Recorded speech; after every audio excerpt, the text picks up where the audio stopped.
அதுபோன்று இங்கு வாழ்கின்ற எமது ஈழ அகதிகளாக வாழ்கின்ற மக்கள் 2009க்கு பிறகு தமிழ்நாட்டுக்கு தஞ்சம் புகுந்து பாதுகாப்பு கருதி உயிருக்கு பயந்து அல்லது எங்களுடைய காவல்துறை சட்ட திட்டங்களுக்கு பயந்து பதிவு செய்யாமல் பல்லாயிரக்கணக்கான மக்கள் வாழ்கிறார்கள். அவர்கள் தினந்தோறும் காவல்துறை ஏதாவது ஒரு வழக்குகளிலே கைது செய்கின்ற போது அவர்கள் சிறையில் அடைக்கப்படுகிறார்கள், சிறப்பு முகாமில் அடைக்கப்படுகிறார்கள். ஆதலால் மாண்புமிகு தமிழ்நாடு முதலமைச்சர் அவர்கள் ஒரு சிறப்பு அரசாணையின் மூலமாக 2009 முள்ளிவாய்க்கால் போருக்கு பிறகு அந்த போரினால் பாதிக்கப்பட்டு தாயகமான தமிழ்நாட்டுக்கு அகதிகளாக வந்தவர்கள் யாராக இருந்தாலும் அவர்கள் இங்கு வாழலாம். அவர்களுக்குரிய அரசு முறை பதிவு செய்து தரப்படும்.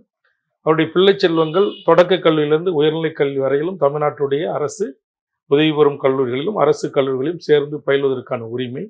அதுபோன்று நீண்ட நாட்களாக புழல் மற்றும் திருச்சி சிறப்பு முகாம்களில் அடைபட்டு கிடக்கிற ஈழ உறவுகள் விடுதலை செய்யப்பட வேண்டும். அவர்கள் விரும்புகிற நாடுகளுக்கு அவர்கள் உறவுகளோடு சேர்ந்து வாழ்வதற்கான வாய்ப்பை உருவாக்கி தரப்பட வேண்டும்.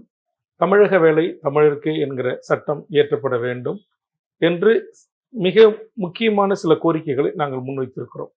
அந்த கோரிக்கைகளை நிறைவேற்றுகின்ற அல்லது நிறைவேற்ற முன்வருகின்ற அரசியல் கட்சிகளோடு எதிர்காலத்தில் கூட்டணியை குறித்து கட்சியினுடைய முன்னணி தலைவர்கள், கட்சியினுடைய செயற்குழு, பொதுக்குழு முடிவு செய்யும்.